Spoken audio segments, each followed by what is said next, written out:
வணக்கம். இன்னைக்கு நம்ம பார்க்க போற சமையல் ஒரு சிம்பிளான ஃப்ரைட் ரைஸ் பொடி வச்சு ஒரு fried rice egg fried rice எப்படி செய்யலாம்ங்கறத பார்க்கலாம். ரொம்ப சிம்பிளா பண்ணிருக்கேன். வீட்ல இருக்கக்கூடிய பொருட்களை வச்சு குழந்தைகளுக்கு ரொம்ப பிடிக்கும். லஞ்ச் பாக்ஸ் கூட நீங்க இது மாதிரி கொடுக்கலாம். இதோட chicken 65, டடி கோபி மஞ்சூரியன் இந்த மாதிரி வச்சு சாப்பிட்டீங்கன்னா டேஸ்ட் நல்லா அட்டகாசமா இருக்கும். ஹோட்டல்ல சாப்பிட்ற அதே டேஸ்ட்ல இருக்கும் இந்த fried rice egg fried rice. வாங்க இது எப்படி செய்யலாம்ங்கறத பார்க்கலாம். ஃபர்ஸ்ட் ஃப்ரைட் ரைஸ் பண்றதுக்கு சாதம் பாஸ்மதி அரிசி வேக விட்டு எடுத்து வச்சிருக்கேன். அதாவது இந்த டம்ளரில் இது 100 ml கரெக்டாக பிடிக்கும். 200 கிராம் அரிசி பாஸ்மதி அரிசி எடுத்து வடித்து எடுத்து வச்சுருக்கிறேன். வடிக்கும் போது உப்பும் கொஞ்சம் எண்ணெயும் போட்டு நல்லா இந்த மாதிரி உதிரியாக வடிச்சுக்கோங்க. நம்ம சாதம் வடிக்கிற மாதிரி வெந்ததும் அந்த மாதிரி வடிக்கக்கூடாது. பதம் வந்துருச்சுன்னா இந்த மாதிரி வடிகட்டியில் போட்டு தண்ணியை வடிகட்டி இந்த மாதிரி ஆற விட்டு நல்லா ஆறிடுச்சு. சூடோடு நம்ம கிண்டுனோம்னா உடஞ்சி போகும் சாதம். அதனால் நல்லா ஆற விட்டு எடுத்து வச்சுருக்கேன். இப்போ வடித்த சாதம் பார்த்திங்கன்னா இந்த மெஷரிங் கப்பில் 4 கப் அளவுக்கு இருக்குது. நான் இது அப்புறமா தான் பண்ண போகிறேன். இப்போதைக்கு மட்டும் 2 பேர் சாப்பிட்ற மாதிரி பண்ணிவிட்டு ஹஸ்பண்ட் வரும்போது கொஞ்சம் சூடாக பண்ணி கொடுத்துடலான்னு சொல்லிட்டு 2 கப்பு இருக்குது. இப்போ இதில் நம்ம ஃப்ரைட் ரைஸ் பண்ணுறதுக்கு மெஷரிங் கப்பில் 2 கப்பு கரெக்டாக அளந்து எடுத்து வச்சுருக்கேன். இப்போ இந்த அளவு தான் நான் பண்ண போகிறேன். ஏன்னா ஃப்ரைட் ரைஸ் சூடாக சாப்பிட்டா தான் நல்லாயிருக்கும். ஆறி போச்சுன்னா நல்லா இருக்காது. அதனால் இப்போதைக்கு கொஞ்சம் பண்ணிவிட்டு வந்த உடனே நம்ம டக்குன்னு போட்டு கிண்டி கொடுக்குறது தானே. அதனால் அப்புறமா பண்ணிக்கலான்ட்டு எடுத்து வச்சுருக்கேன். நான் இன்றைக்கி வெறும் பீன்ஸ் மட்டும்தான் எடுத்து வச்சுருக்கிறேன். இதில் விருப்பப்பட்டால் நீங்கள் முட்டைக்கோசு, கேரட்டு, கேப்சிகம் இந்த மாதிரி போட்டிங்கனாலும் நல்லாயிருக்கும். இப்போ நான் திடீர்னு பண்ணதுனால பையன் இன்றைக்கி ஃப்ரைட் ரைஸ் பண்ணியே ஆகணும் அப்படின்ட்டான். அதனால் வீட்டில் பீன்ஸ் மட்டும்தான் இருந்துச்சு. அதனால் பீன்ஸ் மட்டும் நான் நறுக்கி வச்சேன். விருப்பப்பட்டால் நீங்கள் எந்த காய்கறி வேணாலும் சேர்த்துக்கலாம். இல்லை காய்கறி இல்லாமல் ப்ளைனாக பண்ணுறதுனாலும் பண்ணிக்கலாம். ஒரு பேன் எடுத்துக்கலாம். எப்பயுமே ஃப்ரைட் ரைஸ் பண்ணுறதுக்கு சின்ன பாத்திரமாக எடுக்காமல் பெரிய பாத்திரமாக எடுத்திங்கன்னா உங்களுக்கு கிளறதுக்கு நல்லாயிருக்கும். இப்போ இதில் தேவையான அளவுக்கு எண்ணெய் ஊற்றலாம். எண்ணெய் கொஞ்சம் கூட இருந்தால் தான் உதிரி உதிரியாக வரும், ஒன்றோட ஒன்று ஒட்டாமல்.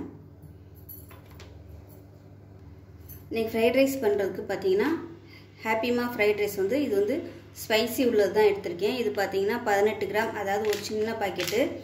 இதில் 2 கப் அளவுக்கு சாதம் சேர்க்கலான்னு போட்டிருக்கு. அதனால் 2 கப் எடுத்திருக்கேன். இந்த ஒரு பாக்கெட் மெஷரிங் கப்பில் 2 கப் அளவுக்கு சாதம் கரெக்டாக இருக்கும், வடித்த சாதம். இப்போ எண்ணெய் சூடாகட்டும். இப்போ எண்ணெய் சூடானதும் பூண்டு பொடியாக கட் பண்ணி வச்சுருக்கேன். அதை சேர்த்துக்கலாம்.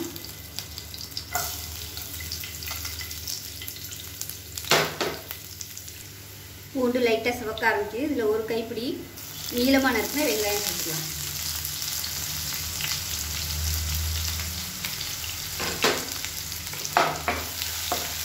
காய்கறி எல்லாம் பார்த்தீங்கன்னா ரொம்ப ப்ரௌன் கலரில் வதங்கணும்னு அவசியம் இல்லை, லைட்டாக வதங்கினா போதும்.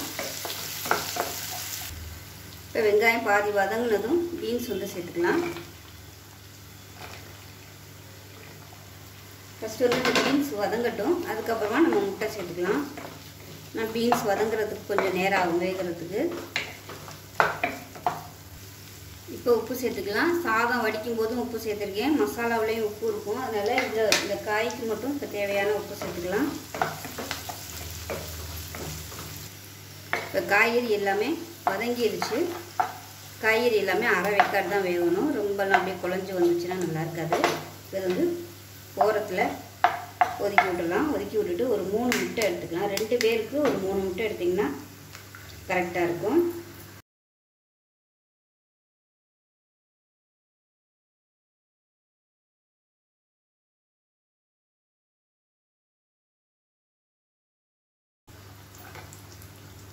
ஒரு 2 சிட்டிகை அளவுக்கு சேர்த்துக்கோங்க. உப்பு ரொம்ப பார்த்து சேர்த்துக்கோங்க. டக்குன்னு இந்த மாதிரி இதுலாம் கூடிரும். கொஞ்சம் வேகட்டும். இப்போ முட்டை ஓரளவு கொஞ்சம் வேக ஆரம்பிக்குது. இந்த ஸ்டேஜில் எல்லாத்தையும் சேர்த்து ஒன்றா கிளறிக்கலாம். அப்போ தான் முட்டை எல்லாத்துலேயும் இந்த பீன்ஸு இந்த மாதிரி இதில் எல்லாம் நல்லா ஒட்டும். வெந்ததுக்கப்புறம் கிளறினோம்னா ஒட்டாது.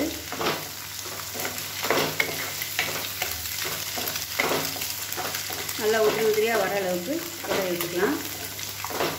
கேப்சிகம், முட்டைக்கோஸ்லாம் போட்டிங்கன்னா நல்லாயிருக்கும். கொஞ்சம் எல்லாத்துலேயும் கொஞ்சம் சேர்த்திங்கன்னா அருமையாக இருக்கும்.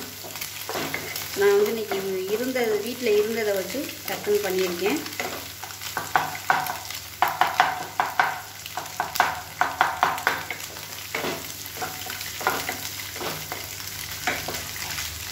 இப்போ முட்டை ஓரளவுக்கு வெந்துருச்சு. இப்போ நம்ம எடுத்து வச்சுருக்க இந்த மசாலாவை அப்படியே ஒரு பாக்கெட் அப்படியே சேர்த்துடலாம்.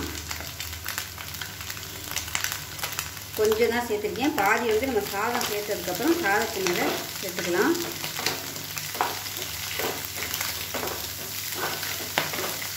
நல்லா மசாலா வந்து பரட்டியாச்சு. இப்போ நம்ம எடுத்து வச்சுட்டு சாதத்தை சேர்த்துக்கலாம். வடித்து ஆற விட்ட சாதம் சூடாக இருந்துச்சுன்னா உங்களுக்கு வந்து குழஞ்சிரும். அதனால் நல்லா ஆற விட்டுக்கோங்க.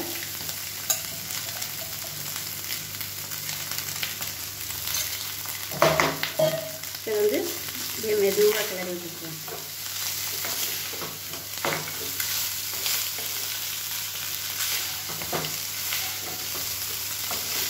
சாதம் உடையாத அளவுக்கு கிளறி வச்சுக்கணும்.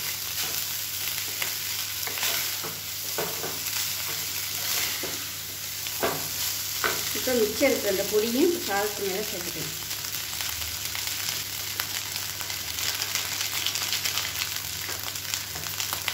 சேர்த்துட்டு நல்லா ஹை ஃப்ளேமில் சுருள சுருள கிளறி வச்சுக்கணும்.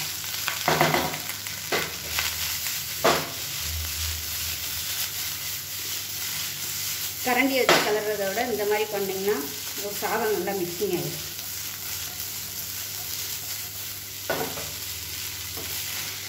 போட்டு கிண்டினோம்னா உடைஞ்சு போகும்.